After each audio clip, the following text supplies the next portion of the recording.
لو بتتكلموا عن المحشي المصري يبقى احنا اساس المحشي المصري. يلا بينا نبدأ الفيديو بتاعنا، بس يا رب يعجبكم. طبعا لو عجبكم ما تنسوش تحطوا لايك، ولو ما تابعتناش يا ريت تتابعونا. يلا بينا نبدأ. اول حاجة انا جايبة كيلو بتنجان مع كيلو كوسة، وجايبة نص فلفل على ربع فلفل حراق على نص فلفل رومي اللي انا قلت عليه. وهبتدي بقى بالتقوير، وبأقل حاجة برضو عندك بمقوار واحد هنعمل ما شاء الله كل ده. اول حاجه هجيب المقوار العادي، وهجيب ميه جنبي علشان الميه هتعرفوا ليه دلوقتي. طبعا زي ما انتم شايفين احنا بنقطعش نص البتنجان، احنا بنقطع بس الحته الخضراء اللي بتبقى فوق خالص دي، اللي هي بتبقى الطربوش بتاع البتنجانه. وهنبتدي هنقورها. بصي، مش هنحتاج اي مقوار ولا 3 مقاوير علشان خاطر نقور شوية البتنجان والكوسة. لا، هو المقوار اللي احنا هنعمل بيه البتنجان هنعمل بيه الكوسة هنعمل بيه كل حاجة. طبعا هوريكم طريقة حلوة جدا جدا للبتنجان، ومش هتاخد معاكي وقت خالص بالمقوار الصغير، يعني 10 دقايق وتكوني مجهزة المحشي ان شاء الله بإذن الله. ده اسهل واسرع محشي ممكن تتخيليه.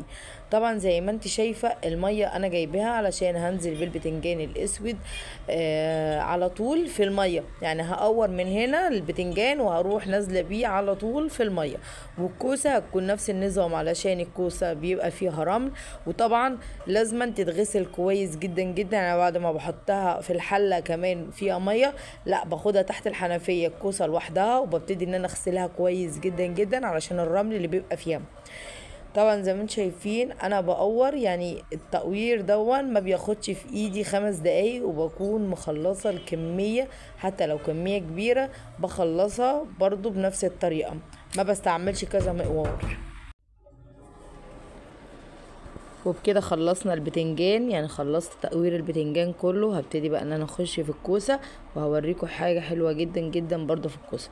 طبعا الحته اللي بتبقى تحت في اخر الكوسه دي بتبقى بيبقى فيها رمل، ما تخليهاش برضو في الكوسه، بتشيليها بالراحه كده بالسكينه او ممكن بالمقوار. وطبعا مش هتجيبي السكينه مشرشره عشان تشرشري الكوسه، لا بتعملي برضو بالمقوار اللي انت بتقوري بيه، بتروحي قلباه كده وتروحي عامله بيه زي ما انا ما وريتك كده بالظبط. وطبعا اللي بيطلع من الكوسه دون بتسيبيه، اوعي ترميه. هقولك ليه، بس خليكي معايا لاخر الفيديو. شايفين الجمال بتاعها؟ يعني متقوره يعني جمال ما فيش من بعض كده. مش هتحتاج ان احنا نستعمل اي مقاوير خالص. وبكده خلصنا خلصنا الكوسه كمان.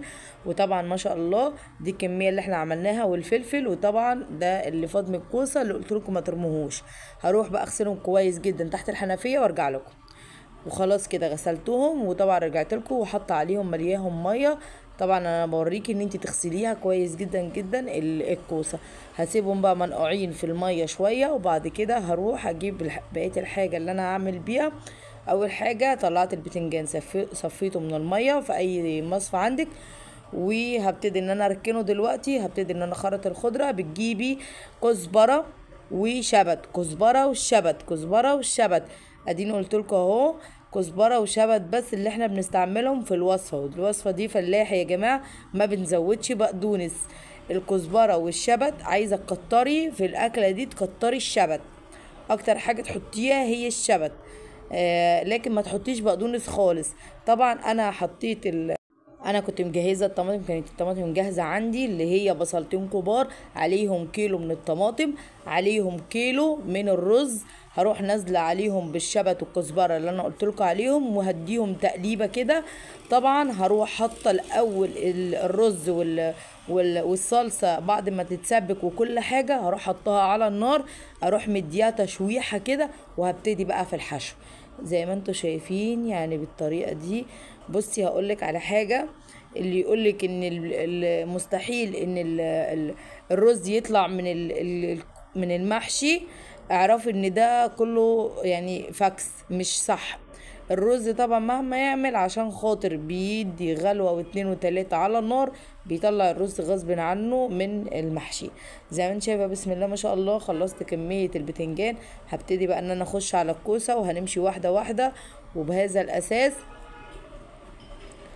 لحد ما تخلصي الكمية كلها. طبعا بتجيبي اكبر حلة عندك عشان تحشي فيها كله، مش لازم ان نحط كل حاجة في حلة لوحدها. وطبعا الكوسة هتكون نفس النظام برضو، هروح حطها فوق البتنجان بيبقى الاول علشان البتنجان بياخد سوا، لكن الكوسة ما بتاخدش سوا، علشان كده بتبقى يعني ايه اخر حاجة على الحلة زي ما انت شايفة بالشكل دون. وبكده خلصنا الكوسة. هنخش بقى على الفلفل، وهنعمله برضو بنفس الحشو اللي احنا حشيناه. وطبعا كان عندي كام فلفل حراق، قلت برضو هعملهم واحطهم برضو على الوش كده، قطعتهم نصين ورحت ايه حطاهم على الوش بالشكل ده للناس اللي بتحب الحاجة الحراقة السبايسي. وطبعا كان عندي شوية صلصة هروح نازلة بيهم على الوش. هروح نازلة بمعلقة سمنة كبيرة، سمنة بلدي او سمنة عادية، او لو ما عندكيش ولا ده ولا ده بتروحي حاطة منهم معلقتين او 3 معالق من الزيت على الوش.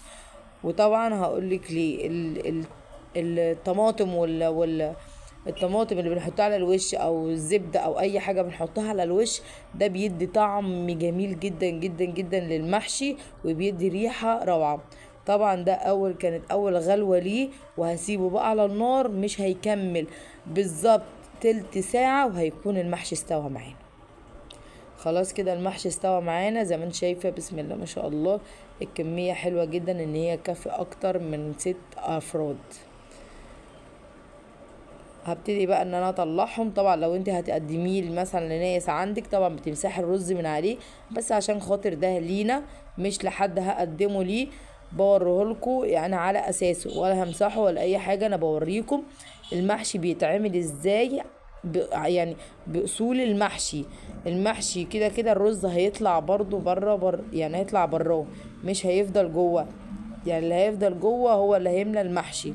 طبعا ممكن انت تقللي شويه الرز اللي انت بتدخليهم جوه في قلب المحشي، جوه في قلب البتنجان جوه، علشان خاطر ما يطلعش رز كتير. وهبتدي ان انا ارص البتنجان بتاعنا والكوسه بتاعتنا والفلفل، كل حاجه بقت معانا زي الفل. طبعا ده شويه صوص من المحشي برضو صفيتهم، وبكده خلصنا الفيديو.